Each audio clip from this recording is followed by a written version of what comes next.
18. My stepmom took the house. I got a set of Russian dolls.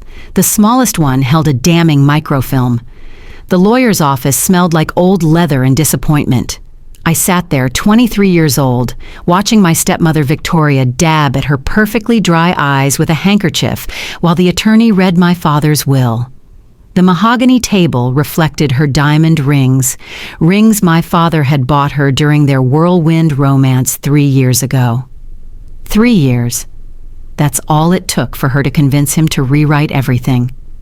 To my beloved wife, Victoria Harrington Cross, I leave the estate on Beacon Hill, all associated properties, and the majority of my financial holdings. The lawyer droned on. Victoria's lips twitched into what she probably thought was a grief-stricken smile. To me, it looked like victory. My stepbrother Derek shifted in his Italian leather shoes. Even at 19, he had that prep school arrogance that made my skin crawl. He'd be getting the company shares, of course, the golden boy Victoria had brought into our lives, who somehow managed to charm my father into seeing him as the heir he'd always wanted, not the quiet daughter who'd spent 20 years trying to earn his approval. And to my daughter, Elena, the lawyer continued, and I straightened in my chair despite myself. I leave the collection of Russian nesting dolls from her grandmother's estate, along with my deepest hopes that she will find her own path in life. The silence that followed was deafening. Then Derek laughed. Actually laughed, before catching himself and coughing into his hand. Victoria's handkerchief fluttered to her lap as she stared at me with those cold blue eyes, no longer bothering to hide her satisfaction. "The dolls?" I whispered, my voice barely audible. "That's it?" The lawyer cleared his throat uncomfortably. "There is also a small trust fund that will provide a modest monthly allowance until your 25th birthday, at which point it will be dissolved." Modest. In my father's world, that meant barely enough to rent a studio apartment in the worst part of town. I had 2 years of scraps to look forward to, while Victoria would be sleeping in my childhood home, in the bed my mother had died in when I was 7. If this story touches something in you, if you've ever been overlooked or underestimated, please hit that like button and share it. Sometimes the smallest things hold the biggest secrets, and I promise you, this one will leave you speechless. Comment below if you've ever received something that seemed worthless but changed everything. The dolls sat on the lawyer's desk in their wooden presentation box. 7 of them, painted in fading reds and golds, with those distinctive Russian faces that had scared me as a child. My grandmother Katya had brought them from Moscow when she fled in 1962, one of the few possessions she'd managed to smuggle out. They'd sat in my father's study for as long as I could remember, gathering dust on the top shelf, a reminder of a heritage he'd tried his whole life to distance himself from. "Well," Victoria said, standing with practiced grace, "I suppose that concludes our business here." She glanced at the dolls with undisguised disdain. "How quaint. Your father always said you had simple tastes, Elena. I suppose he knew what would suit you best." Derek smirked, checking his phone. "Hey, Elena, if you need a job, Mom's friend is looking for someone to walk her dogs.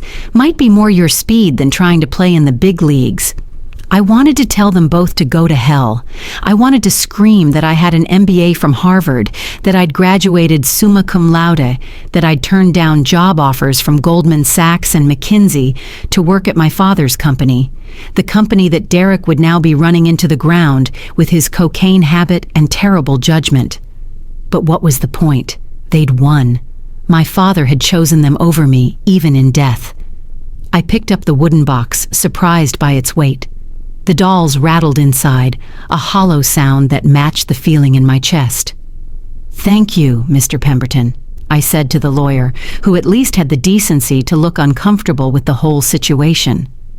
"Elena," he said quietly as Victoria and Derek swept toward the door, "your father did leave a personal letter for you.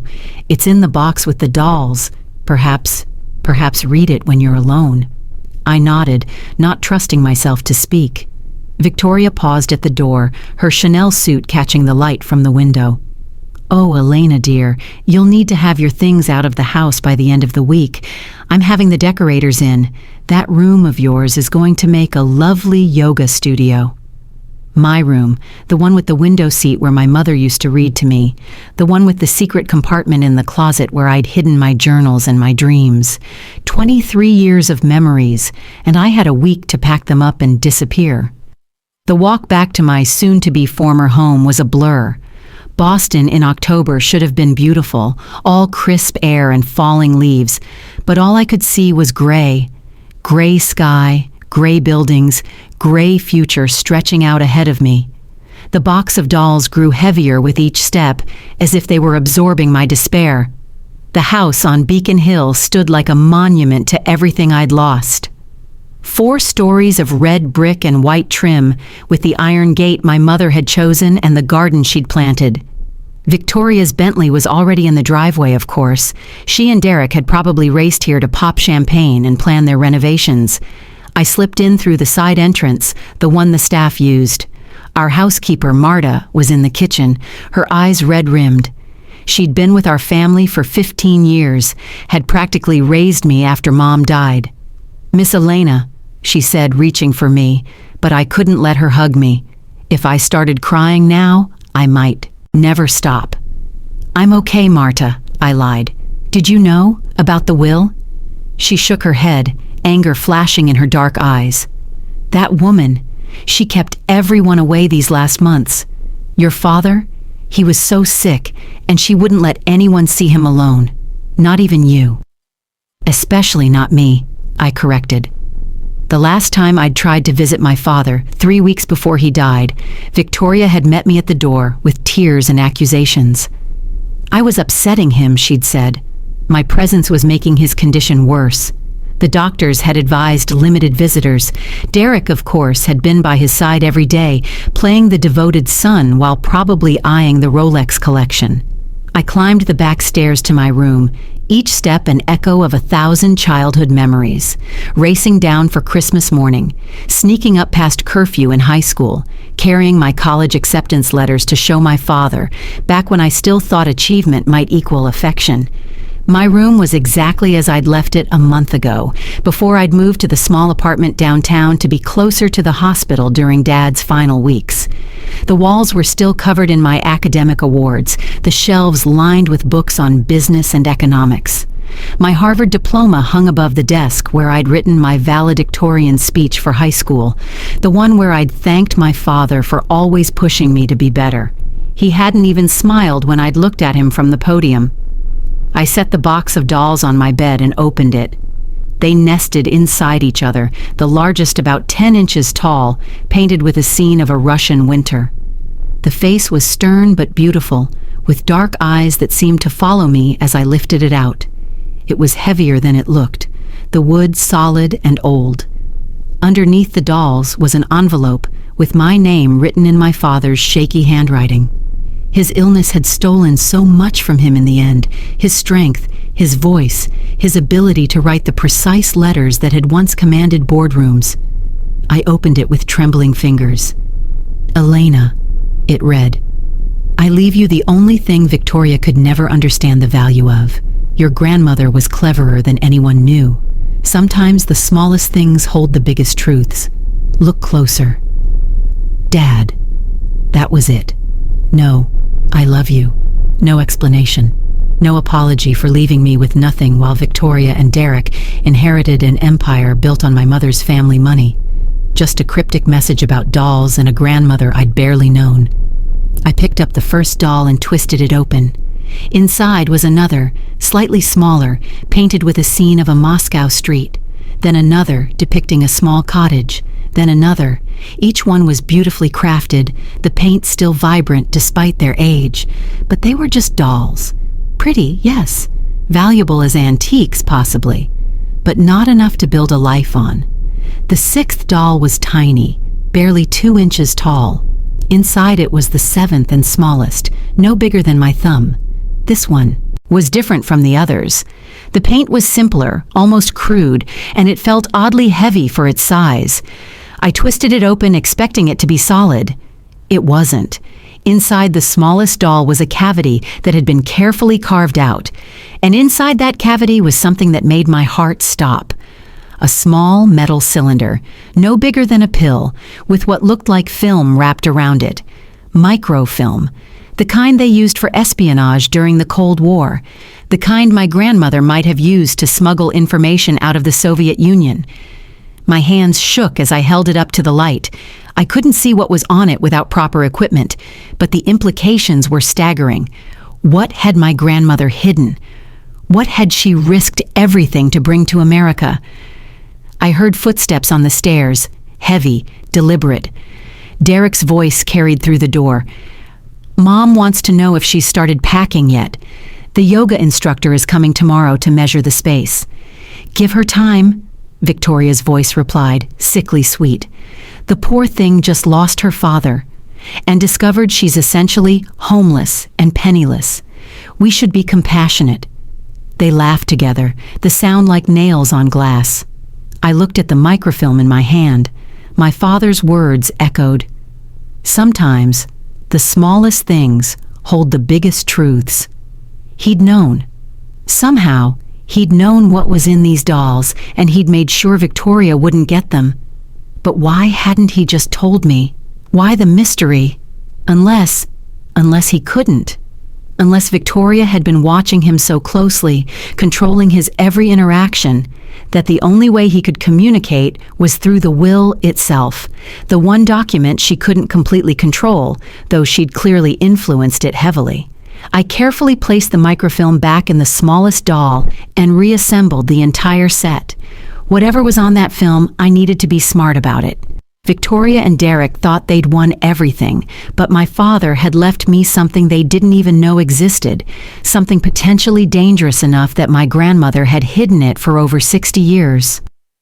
That night, I lay in my childhood bed for what would be one of the last times, the dolls safely hidden in my old backpack.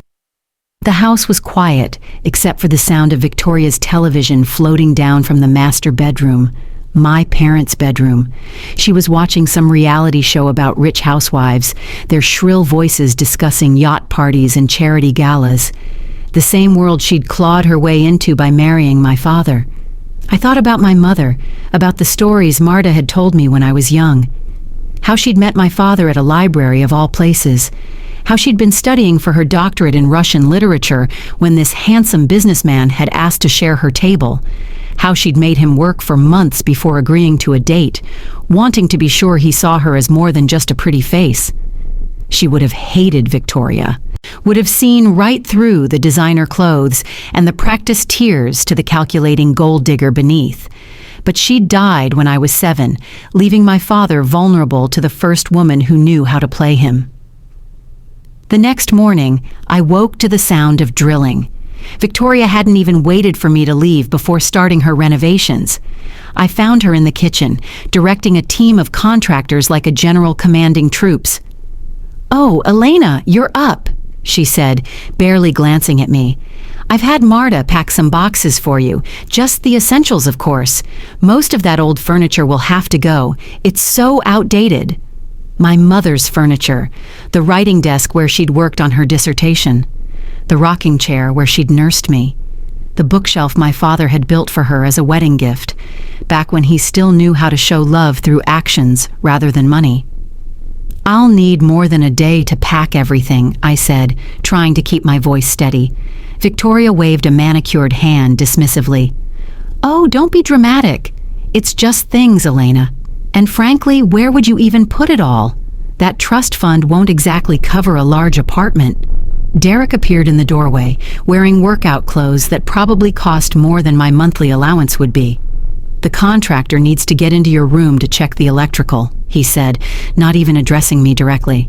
"Something about adding better lighting for the yoga studio." "It's still my room for 6 more days," I said. He shrugged.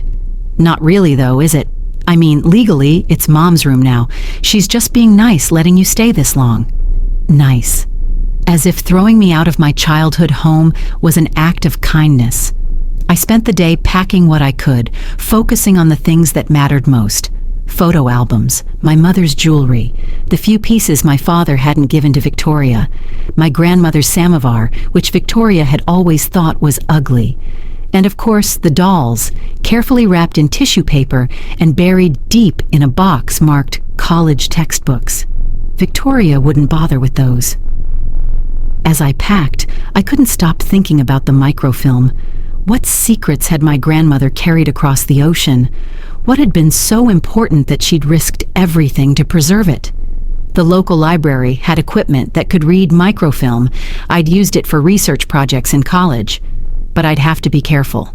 If this was what I thought it might be, there could be people still interested in whatever information it contained. That evening, I overheard Victoria on the phone in my father's study.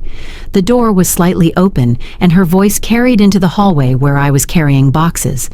"Yes, the probate should be finalized within the month," she was saying. "After that, we can move forward with the sale. No, she doesn't suspect anything.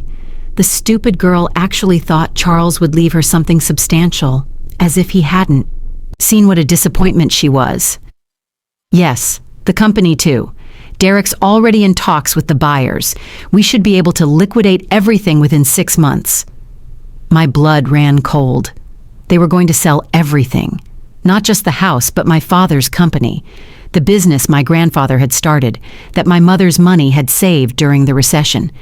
They were going to destroy a century of family legacy for a quick profit. "The only hiccup was those ugly dolls," Victoria continued. "Charles insisted on leaving them to her, some sentimental nonsense about his mother. But they're worthless. I had them appraised months ago when he was first diagnosed. Just old wood and peeling paint." I pressed myself against the wall, heart pounding. She'd had the dolls appraised, but she hadn't found the microfilm, which meant the appraiser hadn't opened the smallest one completely, or the film was hidden too well to be discovered without knowing exactly what to look for. "No, she won't be a problem," Victoria said, laughing. "What's she going to do? Contest the will? With what money? She'll take her little trust fund and disappear like the nobody she always was. Charles knew it too. Why else would he have left her practically nothing?" I wanted to burst into the room and confront her, but I forced myself to walk away. Let her think she'd won. Let her believe I was beaten, because now I knew something she didn't. My father had left me something in those dolls, something Victoria had overlooked in her greed and arrogance, and whatever was on that microfilm might be the key to stopping her from destroying everything my family had built. The next day, I went to the library. It was the same one where my parents had met, though it had been renovated since then. The microfilm reader was in the basement, in a section hardly anyone used anymore. The librarian, an elderly woman named Mrs. Chen, remembered me from my high school days. "Elena Cross," she said warmly. "I was so sorry to hear about your father. He and your mother used to come here together, you know. Such a lovely couple." "Thank you," I said, managing a small smile. "Actually, I'm doing some research on my grandmother. She was Russian, came here in the 60s. I found some old microfilm in her things." Mrs. Chen's eyes lit up with interest. "How fascinating! The Cold War-era immigration stories are so compelling. The microfilm readers are just back here. Do you need any help?" "I think I can manage," I said, though my hands were trembling as I followed her to the machine. Once she left me alone, I carefully extracted the microfilm from the smallest doll. The cylinder was so small, the film inside tissue thin. I loaded it into the reader with painstaking care, terrified I might damage it. The first images were blurry, the film aged and delicate. But as I adjusted the focus, text began to appear. Russian text, which thankfully I could read. My grandmother had insisted on teaching me when I was young, despite my father's disapproval. The first few frames were documents, official-looking papers with Soviet stamps and seals. Then came photographs, men in military uniforms, buildings I didn't recognize, maps with locations marked. And then I saw it, a document that made my blood run cold. It was a list of names, American names, with dollar amounts next to them and dates going back to 1959. At the top of the list, in Russian, were the words "aktivny agenti," active agents. My grandmother hadn't just fled the Soviet Union. She'd stolen evidence of a spy network, a list of American citizens who had been taking money from the KGB. I scrolled through more frames, my heart pounding. There were photographs of meetings, financial records, coded messages. This was explosive, even 60 years later. Some of these people might still be alive. Their children definitely were. Their companies. I stopped breathing. There, on frame 47, was a photograph of a young man shaking hands with someone in a Soviet uniform. The young man looked familiar, though the photo was grainy. The caption below, in Russian, identified him as Asset 17, American businessman, recruited 1961. I zoomed in on the face, and my stomach dropped. It was William Hartley, Victoria's father. Victoria's maiden name was Hartley. She'd made a big deal about it when she'd married my father, insisting on hyphenating to keep her prestigious family name. The Hartleys were old money, Boston elite for generations. William Hartley had built a shipping empire in the 60s and 70s, becoming one of the wealthiest men in Massachusetts before his death in 2010. And according to this microfilm, he'd been a Soviet agent. I quickly photographed every frame with my phone, my hands shaking so badly I had to retake several shots. This wasn't just about family money or inheritance anymore.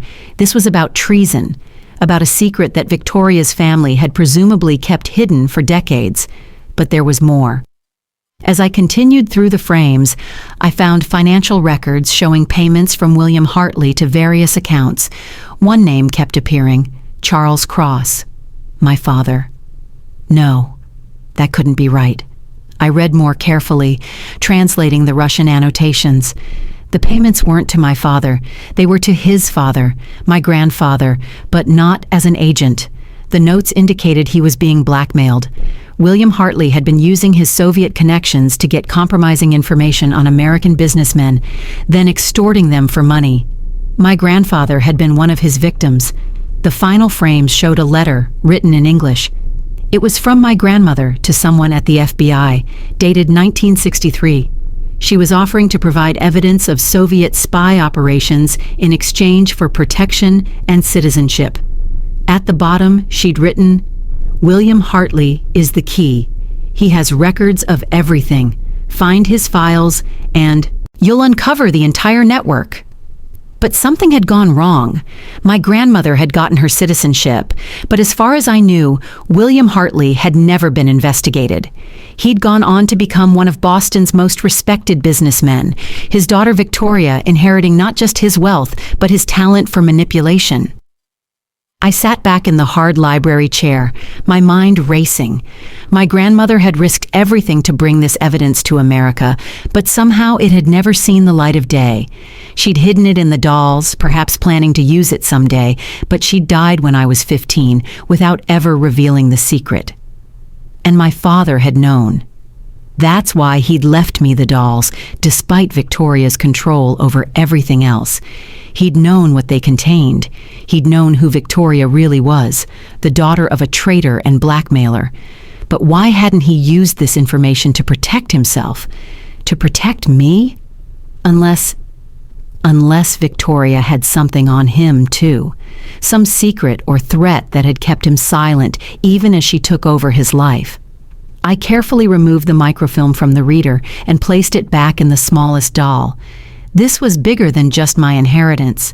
This was about justice, for my grandmother, who'd risked everything to expose the truth, for my grandfather, who'd been blackmailed by Victoria's father, and yes, for me too. But I had to be smart about it.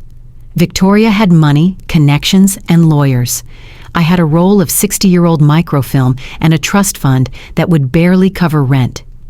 If I went to the authorities now, Victoria could claim the documents were fake or that I was trying to fabricate evidence out of spite over the will. I needed more proof, current proof that connected Victoria to her father's crimes. That night, I returned to the house to find moving trucks outside. Victoria was standing in the doorway, directing movers as they carried out my mother's piano. "That's going to storage," she called out. "It's so old and out of tune. Derek might want it someday for his children." Derek, who had never played a note in his life. Derek, who had once spilled beer on the keys during one of his parties when Victoria and my father were out of town. "Elena!" Victoria noticed me and smiled that sharp smile of hers. "Perfect timing. I need you to sign some papers, just routine stuff for the estate." I followed her into my father's study, where Derek was already seated at the desk, my father's desk, with a stack of documents in front of him. "We need you to sign a waiver," he said without preamble, "stating that you've received your full inheritance and won't contest the will." I looked at the papers. They were trying to lock me out completely, make sure I couldn't come back later and challenge anything. "I'll need to have a lawyer look at these first," I said. Victoria's smile tightened. "Oh, Elena, don't be difficult. You know you can't afford a lawyer. Just sign the papers, and we can all move on with our lives." "I said I need to have them reviewed first." Derek slammed his hand on the desk. "You ungrateful little—" He caught himself, taking a breath. "You got what Dad wanted you to have, those stupid dolls. Be grateful you got anything at all." "Why do you care so much if I sign?" I asked, looking between them. "If the will is ironclad, what difference does it make?" Victoria and Derek exchanged a glance. Just a quick one, but I caught it. "We're trying to help you," Victoria said smoothly. "Once you sign, we can release your trust fund immediately. Otherwise, it could be tied up in probate for months. You do want to be able to pay rent, don't you?" A threat wrapped in false concern. Classic Victoria. "I'll think about it," I said, turning to leave. "You have 24 hours, Victoria called after me. "After that, the offer expires and you get nothing until the probate court decides. And trust me, I have very good lawyers who can make that take a very long time." I spent that night in my cramped studio apartment, staring at the dolls lined up on my kitchen counter, 7 wooden figures holding 60 years of secrets. My phone buzzed with text after text from Derek, alternating between threats and bribes. Sign the papers and get a bonus payment. Refuse, and they'd make sure I never worked in Boston again. At midnight, I made my decision. I couldn't fight them with lawyers and money, but I could fight them with the truth. I started with research. William Hartley had died in 2010, but his company still existed, now run by Victoria's older brother, James. A quick search revealed that James Hartley was being considered for an ambassadorship by the current administration. The FBI would definitely be interested in knowing that their potential ambassador's father had been a Soviet agent. But I needed to be strategic. Going straight to the FBI might result in the evidence being buried again. The Hartleys had connections everywhere. Instead, I needed someone who couldn't be bought or intimidated. I thought of Professor Martinez, my old advisor from Harvard. She'd gone on to become an investigative journalist, winning a Pulitzer for exposing corruption in the pharmaceutical industry. She was tough, ethical, and most importantly, she hated Victoria. They'd met once, at my graduation. Victoria had made some snide comment about journalism being a dying field for people who couldn't make it in real business. Professor Martinez had smiled sweetly and replied that at least journalists earned their success rather than marrying into it. I called her the next morning. "Elena? My God, I heard about your father. I'm so sorry." "Thank you," I said. "Professor Martinez, I need your help. I've uncovered something huge, something that goes back decades. It involves my stepmother's family and Soviet espionage." There was a long pause. "Are you serious?" "Dead serious. I have microfilm, documents, photos, evidence that William Hartley was a KGB asset who blackmailed American businessmen, including my grandfather." Jesus Christ. Elena, if this is real, it's real, but Victoria and her son are trying to force me to sign away my rights to my father's estate. They're selling everything, the house, the company, everything my family built. And I think they know about their family's past. I think that's how Victoria controlled my father. She must have threatened to implicate him somehow, make it look like our family was involved. Professor Martinez was quiet for a moment. Can you get to New York? Today? Yes. Good. Bring everything. And Elena? Be careful. If what you're saying is true, these people won't hesitate to protect themselves. I packed quickly, putting the dolls in my backpack along with my laptop and the photos I'd taken of the microfilm. As I was leaving my apartment, my phone rang. Victoria. Elena, darling, have you thought about our offer? I have, I said. I'm not signing anything. The silence on the other end was arctic.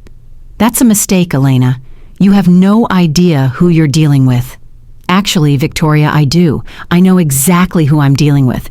The daughter of William Hartley, Soviet asset number 17. The sharp intake of breath told me everything I needed to know. She knew. She'd always known. You stupid little girl, Victoria hissed, all pretense of civility gone. You think you're clever? You think those old documents mean anything? My father was a patriot, a businessman.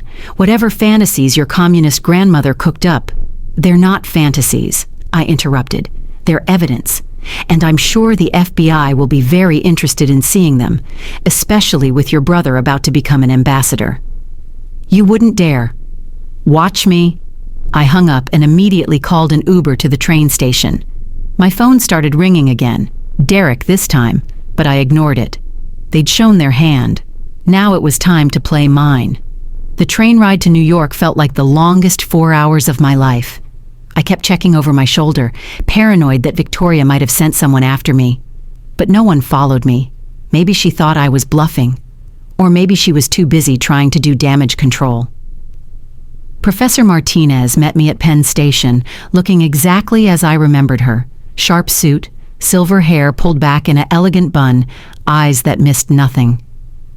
You look terrible, she said, pulling me into a hug. Thanks. It's been a rough week.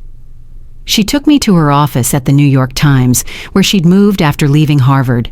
It was a corner office with a view of the city, walls covered in framed articles and awards. Show me everything, she said. I laid it all out for her. The dolls, the microfilm, the photos I'd taken. She examined everything with the intensity of a detective at a crime scene, occasionally making notes or asking questions. This is incredible, she finally said. This isn't just about your inheritance, Elena. This is about a massive cover-up. William Hartley's shipping company was one of the largest defense contractors in the 70s and 80s. If he was compromised by the Soviets, he could have been passing them information about military shipments, I finished. Technology, weapons, troop movements. Exactly. And the blackmail operation. Some of these names are still powerful families in Boston and New York. If their fathers or grandfathers were being extorted... She trailed off, shaking her head. This is going to be huge. But is it enough to stop Victoria from stealing everything? Professor Martinez smiled. Oh, Elena, she's not going to steal anything, because we're going to make her a deal she can't refuse. The plan was simple but effective. Professor Martinez would write the story, but hold off on publishing it. Instead, she'd send Victoria a preview, just enough to show her that we had the goods. The deal would be straightforward. Victoria and Derek would renounce all claims to my father's estate, returning everything to me as the rightful heir. In exchange, we'd keep the story focused on the historical crimes of William Hartley, leaving Victoria and Derek out of it as long as they cooperated. But won't that let them get away with it? I asked. They manipulated a dying man and stole your inheritance, Professor Martinez said. That's despicable, but it's not treason. Their father and grandfather's crimes are what matter here. And honestly, losing the estate and having their family name dragged through the mud will be punishment enough. The Hartleys care about their reputation more than anything. This will destroy them socially, which in their world is worse than prison. She sent the email that night, with a 48-hour deadline for response. Victoria called me within an hour. You vindictive little bitch, she snarled. You think you've won? I think I've given you a very generous offer. I replied calmly. You can walk away with your own money and your freedom, or you can fight this and lose everything when the FBI starts investigating your family's ties to Soviet intelligence. My father is dead. He can't be prosecuted. No, but his estate can be seized if it was built on criminal proceeds. Every penny your family has could be tied up in federal investigations for years.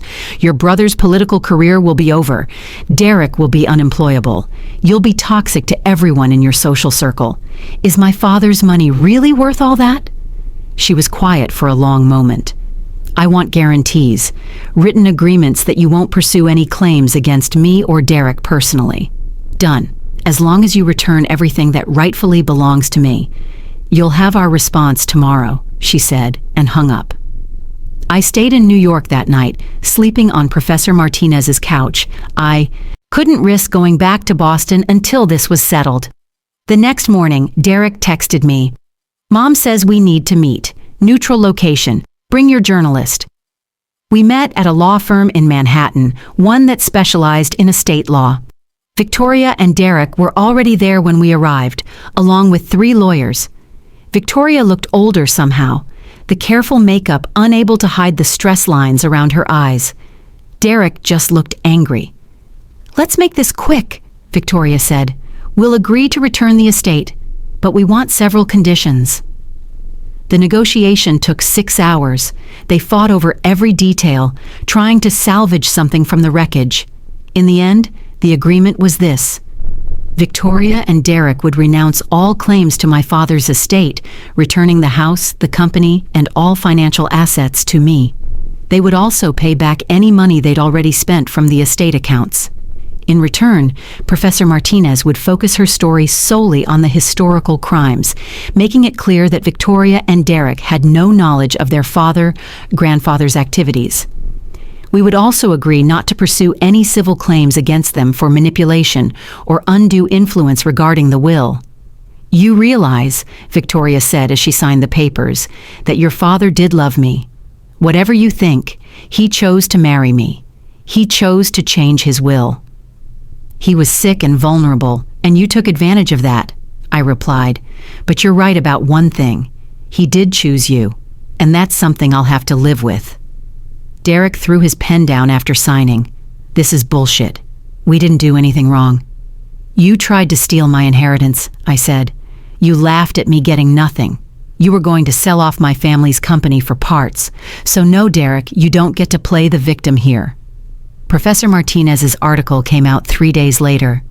The Hartley Files, How a Boston Dynasty Was Built on Soviet Espionage, made the front page of the Times. The FBI opened an investigation within hours. James Hartley withdrew from consideration for the ambassadorship before lunch. By evening, 3 more families mentioned in the blackmail scheme had lawyered up. Victoria and Derek left Boston that week.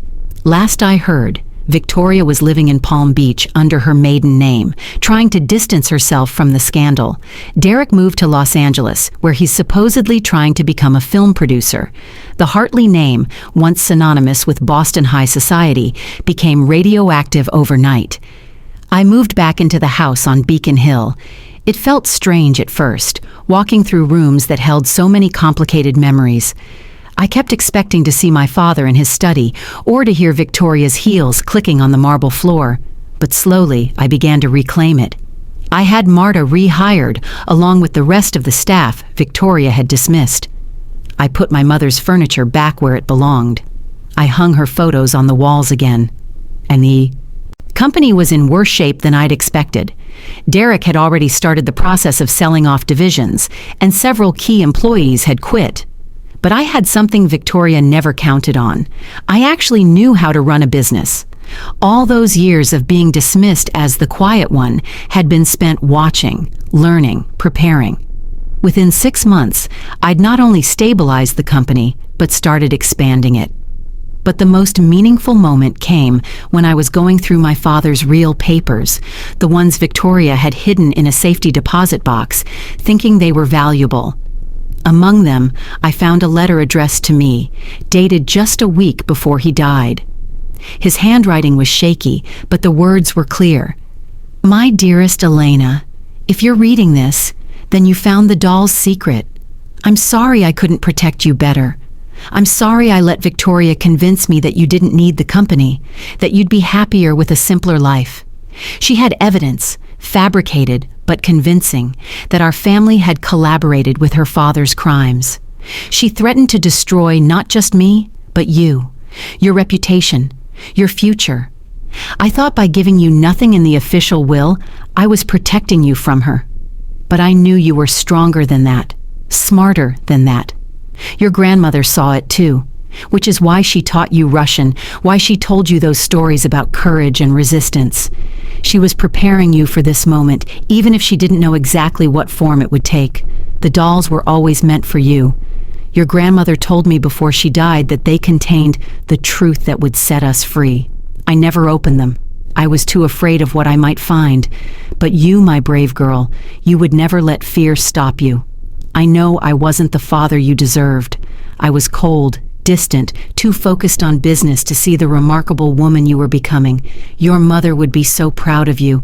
I'm proud of you, even if I was too foolish to show it when it mattered. Fight for what's yours, Elena. Not just the money or the house, but the truth, the legacy, the justice your grandmother risked everything to preserve. All my love, Dad. I sat in his study, my study now, and cried for the first time since his death. Not from sadness, but from a complicated mix of grief, anger, and relief. He had loved me in his flawed, misguided way. He had tried to protect me, even if his methods were wrong. And in the end, he had trusted me to be strong enough to uncover the truth. The Russian dolls sit on my desk now, all 7 of them lined up like guardians. Sometimes I pick up the smallest one, feeling the weight of the secret it carried for so long. My grandmother fled the Soviet Union with nothing but these dolls and the truth. She couldn't get justice in her lifetime, but she made sure someone eventually would. I think about Victoria sometimes, about how she must have felt when her carefully constructed world came crashing down. She'd spent 3 years playing the perfect wife, manipulating my father, positioning Derek to take over everything.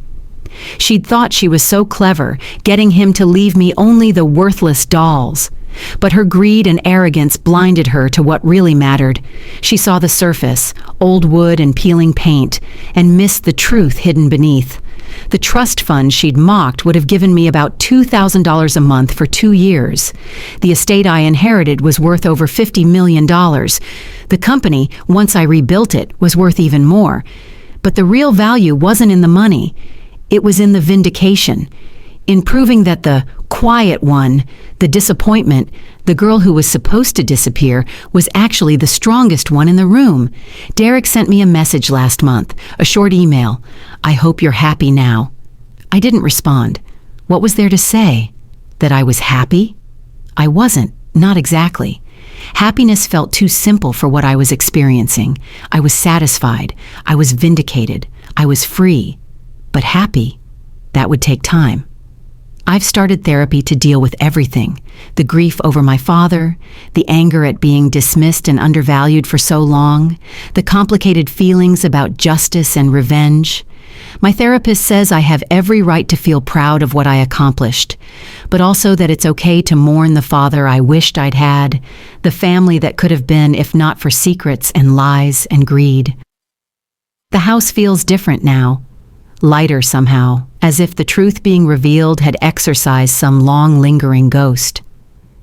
I've turned Victoria's yoga studio back into my childhood bedroom, though I don't sleep there. Instead, I've made it into a library filled with books on Russian history and literature. My grandmother would have loved it. Sometimes I host dinners for the employees who stayed loyal to the company during the chaos. We gather in the dining room where Victoria once held court, but now it's filled with laughter and genuine warmth. Marta cooks my mother's recipes, the ones Victoria had banned as too heavy. The house is becoming a home again, not a museum to wealth and status. Professor Martinez won another Pulitzer for the Hartley story.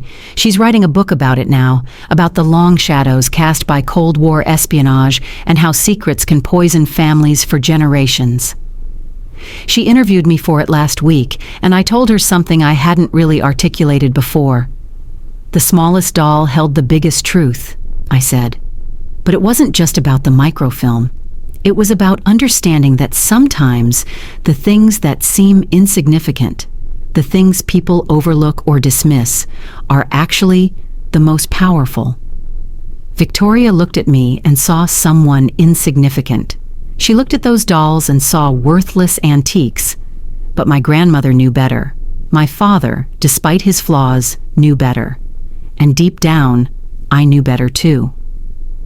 The interview made me think about all the other smallest dolls in the world. The overlooked people, the dismissed voices, the secrets hidden in plain sight. How many Victorias are out there so focused on the obvious treasures that they miss the real truth?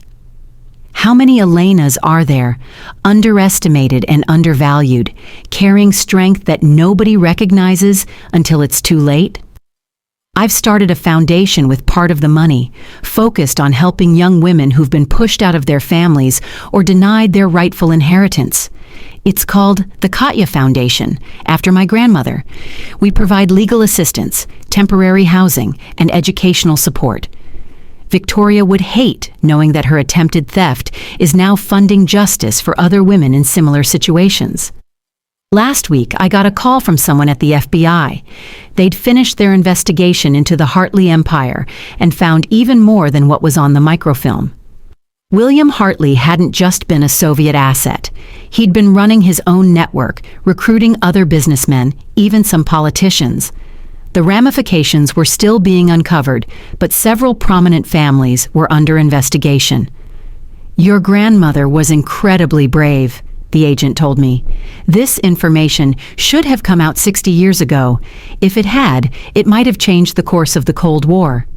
"Why didn't it?" I asked. "We may never know for sure, but our best guess is that someone high up was compromised. Someone made sure your grandmother's evidence was buried, probably in exchange for her safety and citizenship. She must have realized what happened and hidden the microfilm, hoping someone would eventually find it and finish what she started. Someone like me. The granddaughter she'd taught Russian to, who she'd told stories of resistance and courage. She'd been preparing me my whole life for a moment she wouldn't live to see. I've been learning more about her life before America. Katya Volkov had been a secretary in a Soviet intelligence office with access to files she was never supposed to read. She'd discovered the American spy network by accident and realized she could use it as her ticket to freedom. But more than that, she'd been horrified by the betrayal, Americans selling out their own country for money. She'd risked everything to bring the truth to light. And when that failed, when the system designed to protect America had been too compromised to act, she'd hidden the truth in the one place no one would think to look, inside a set of nesting dolls, each one hiding another secret, until you reached the smallest one, the one that held everything. There's a poetic justice to it, really. Russian dolls, a symbol of hidden depths and revealed truths, carrying evidence of Russian espionage. My grandmother must have appreciated the irony. I'm 30 now, and I run one of the most successful companies in Boston. The girl who was supposed to disappear with her modest trust fund is now invited to all the galas Victoria used to attend. I decline most of them. That world, the one Victoria killed to be part of, holds no appeal for me. I've seen what people will do for status and money, and I want no part of it. Instead, I focus on the business, on the foundation, on rebuilding the family legacy that Victoria and Derek almost destroyed. The company is stronger than ever, expanding into new markets, creating jobs, actually contributing something to the world beyond wealth accumulation. I've also started dating someone, a prosecutor named David who I met during the FBI investigation. He's nothing like the men Victoria thought I should be interested in. He's quiet, thoughtful, values justice over money. He makes me laugh. My father would have hated him, which somehow makes me love him more. David was with me last week when I went to visit my parents' graves. They're buried side by side in Mount Auburn Cemetery, their headstones simple and elegant. I'd brought flowers, roses for my mother who'd love them, and surprisingly, for my father too. "Do you forgive him?" David asked, watching as I arranged the flowers. "I'm trying to," I said. "He was weak when he should have been strong. He let Victoria manipulate him, let her convince him I wasn't worthy of his legacy. But he also tried, in his own flawed way, to make it right. He made sure I got the dolls. He trusted me to find the truth." "That's not really an answer." "No," I agreed. "It's not. But it's the best I can do right now." We stood there for a while, quiet in the peaceful cemetery. I thought about my grandmother, buried not far away, who'd carried such a heavy secret for so long. About my mother, who died too young to protect me from what came after. About my father, who'd loved me too late and too quietly. And about myself, the underestimated daughter who'd inherited more than anyone had imagined. The story could end here, with justice served and fortunes reversed. Victoria and Derek exiled, their family name destroyed. Me, restored to my rightful place, wealthy and vindicated. The classic underdog's triumph, the satisfying conclusion where the villain gets their comeuppance and the hero gets everything they deserve. But real life is messier than that. 2 months ago, I got a call from Derek. He was in the hospital in Los Angeles, overdosed on cocaine, barely alive. Victoria was in Europe and couldn't, or wouldn't come. He had no one else to call. I didn't have to go. I owed him nothing. He'd laughed at my pain, tried to steal my inheritance, treated me like I was worthless. But I went anyway. He looked small in the hospital bed, nothing like the arrogant young man who'd strutted through my father's house like he owned it. Which, for a brief time, he had. "Why did you come?" he asked, his voice hoarse. "I honestly don't know." He was quiet for a moment. "I hated you, you know, from the beginning. You had everything, the history, the name, the rightful claim. I was just the stepkid, the add-on. Mom said if we played it right, we could take it all, make me the heir Dad never had." "My father had an heir," I said. "He just couldn't see it." "Yeah, well, turns out I'm not much of an heir to anything. Mom's fortune is frozen because of the investigation. My trust fund is gone. Spent it all trying to be a big-shot producer. I'm nobody now, just another failed Hollywood wannabe with a drug problem." I could have said something cutting, could have pointed out the irony, the justice of it all. Instead, I heard myself saying, "You're 23, Derek. You have time to become somebody different, somebody better." He laughed bitterly. "With what? I've got nothing." "You've got a chance to start over without the weight of your grandfather's crimes. That's more than you think." I paid for his rehab. I don't know why. Maybe because I remembered what it felt like to be 23 and lost, even if my circumstances were different. Maybe because holding on to anger was exhausting. Or maybe because I'd learned that the best revenge isn't destroying your enemies. It's becoming someone they never thought you could be, and then showing them a grace they never showed you. Derek's been sober for 60 days now. He sent me a letter last week, the first real communication we've had since the hospital. He's working at a coffee shop, living in a tiny apartment, going to AA meetings. He says he's writing a screenplay about a family destroyed by secrets. "Write what you know, right?" he'd added, with what I imagined was a rueful smile. "I don't know if we'll ever be family or even friends. But we're something. Survivors of the same storm, maybe. Two people who got caught up in our parents' lies and greed and had to find our own way out. Victoria hasn't contacted me at all. I hear things sometimes, that she's in Monaco, or Switzerland, or Dubai. Always somewhere expensive, always alone. The society that once welcomed her has turned its back. The scandal was too much, the shame too public.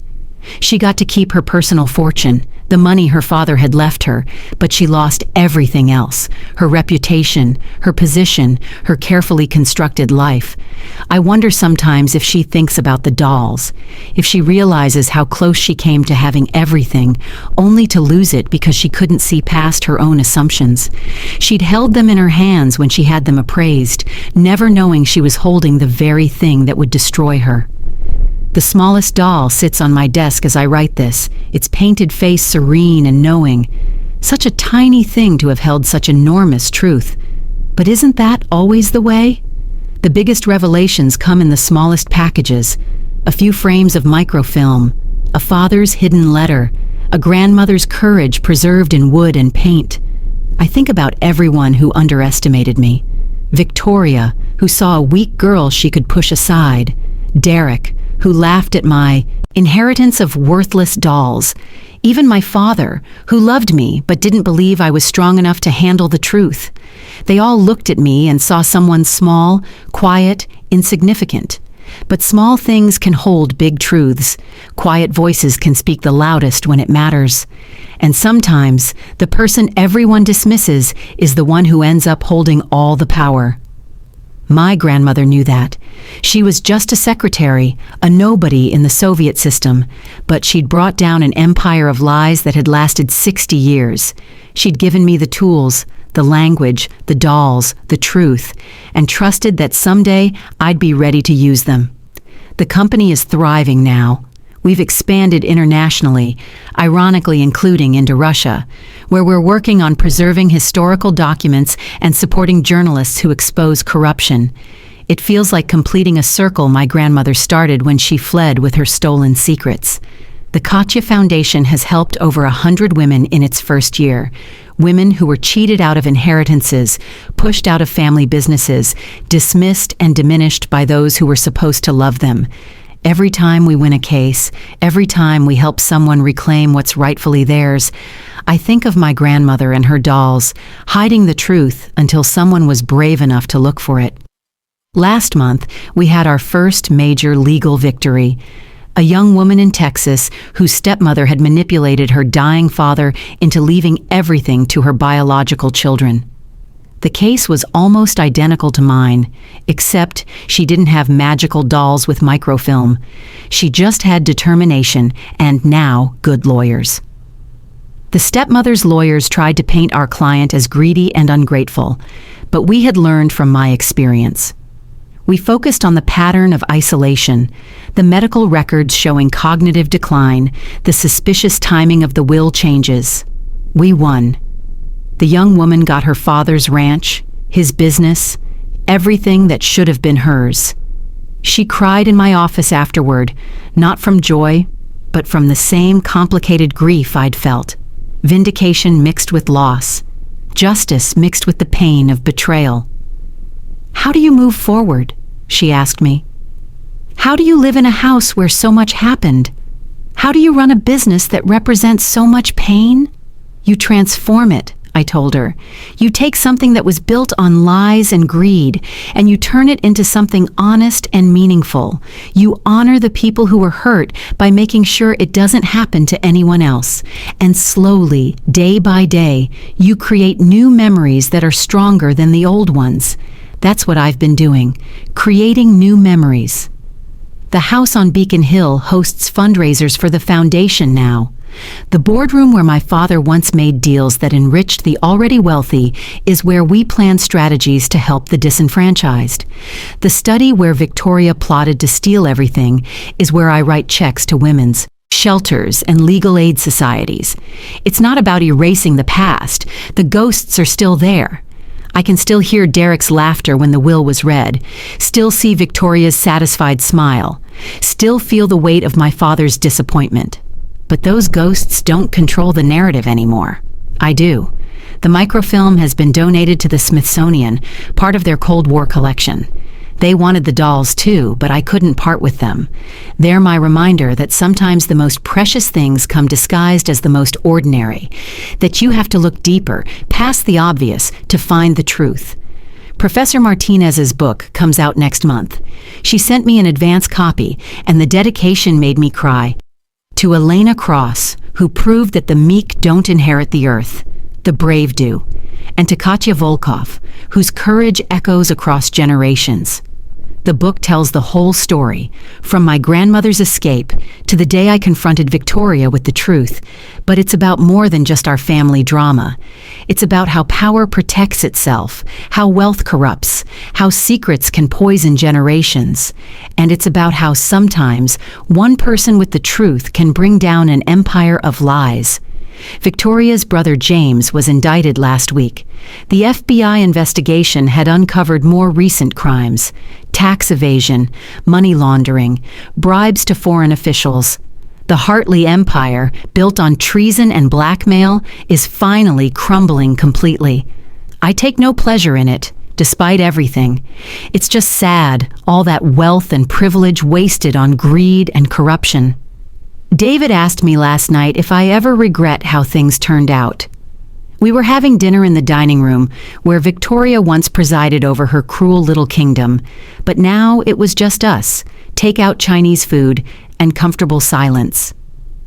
"Do you wish you could have just had a normal inheritance?" he asked.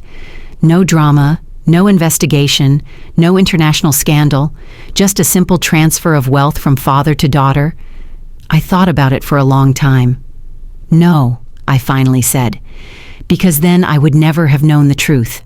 About my grandmother's courage, about my father's love, complicated as it was, about my own strength. Victoria thought she was taking everything from me, but she actually gave me something invaluable, the chance to prove who I really am." "And who are you?" "I'm Katya Volkov's granddaughter. I'm the woman who found the truth in the smallest doll. I'm the heir my father didn't know he needed. And I'm exactly who I was always meant to be. I just needed everyone to underestimate me first so I could show them they were wrong. The fortune is nice, the house is beautiful, the company is fulfilling. But the real inheritance wasn't any of that. It was the knowledge that I come from a line of women who risked everything for truth and justice. My grandmother with her stolen microfilm, my mother with her fierce intelligence and love, and now me, carrying on their legacy in my own way. Tomorrow, I'm flying to Moscow. The Russian government has opened their archives about Soviet-era espionage, and they want my input about my grandmother's case. They want to understand how one secretary managed to steal such damaging information and escape with it. I'm bringing the dolls with me. It seems fitting that they should return to Russia, even if just for a visit. But tonight, I'm sitting in my father's study, my study, looking at those 7 wooden figures. Each one held a secret, each one protected the next, until you reach the heart of it all. The smallest doll, the one everyone would overlook, holding the biggest truth. Victoria and Derek thought they'd won when the will was read. They thought the house and the money were the prize. But the real treasure was in those worthless dolls, in the truth they contained, in the justice they would eventually bring. My father knew it, my grandmother knew it, and deep down, I think I always knew it too. The meek don't inherit the earth, but the overlooked, the underestimated, the ones dismissed as insignificant, we're the ones who change it.